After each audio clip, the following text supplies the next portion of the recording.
Good morning. The last couple of days have been really hot. Also really busy. We're about to start with the grape harvest. So, well, I thought we'd have a quick look at the river again.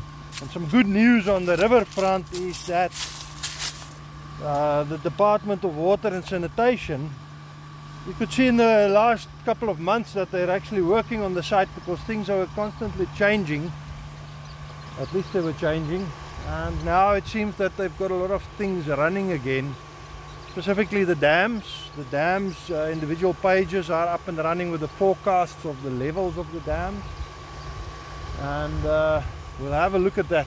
The Department of Water and Sanitation looking at the Orange River. In the unverified data you can see that some of the information is populated, but just looking here and looking at the rainfall figures for the lower Orange, you find Kromme, Churchill, Olifants Middelkraal, Oranje het Geriep, Liebenbergs Vlei, Gamka Dam, Gamka Poort Dam. So it's not there yet. So we're rather going to look at the dam sites directly, and it looks like they've updated this to the point where it's now working properly. So this is the Vaal Dam. The Vaal Dam has been dropping steadily. Fairly consistent in and outflow. The level is down to 71% now. The Bloemhof Dam is at about 85%, almost 86%, with an outflow of 47 cubic, inflow of 39 cubic, so it's still dropping steadily. Then Geriep Dam is at, and Geriep Dam has risen, as we've seen, quite a high flow, I think up to 300 cubics at Aliwal Noord.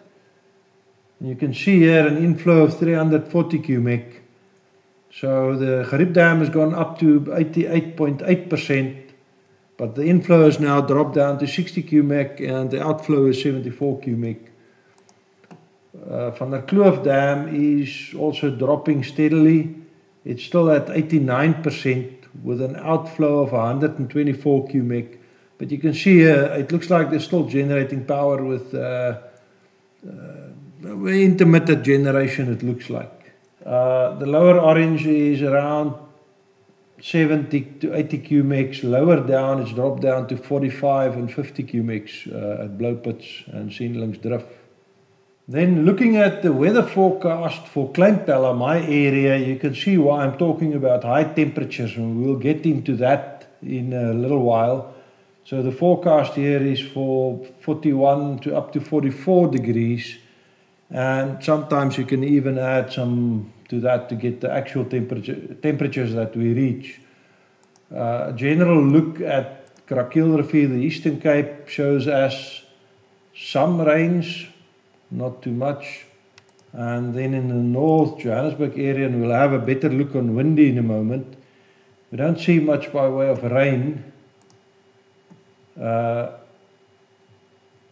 Too much. Okay, so looking at rain, accumulated rain over the next 3 days, not much. Then in the next 5 days, not much.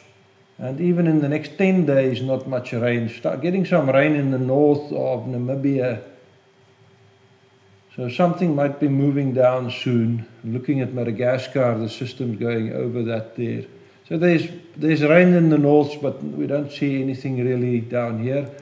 There might be some thunderstorms.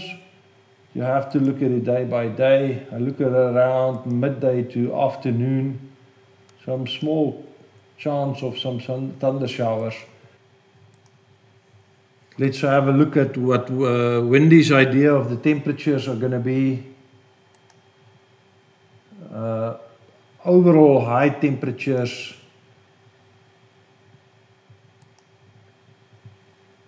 Going up to very high. So as you can see on the weather forecast, we've got a couple of hot days coming up, and these are quite normal actually. The forecast is not the actual temperature that we get. Forecast is just the forecast, and on hot days you can sometimes add 3, 4, 5 degrees sometimes to it to get to the real temperature. Today is a really cool day. It's cloudy, and windy, and it's now 31 degrees. Now you'll see a bit more of these as the hot days come upon us. I've got a couple of these temperature sensors. I checked them against known calibrated glass thermometers at low and high temperatures to make sure that the range is accurate.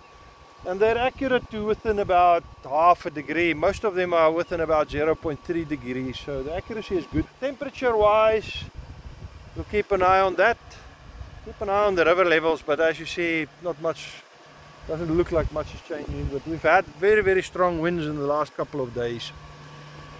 Anyways, an interesting video upcoming. The sandy spots is really harsh. You can feel that radiation.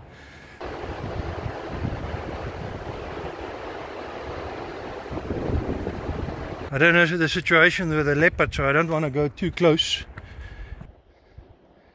No, not the youngish kudu, big kudu.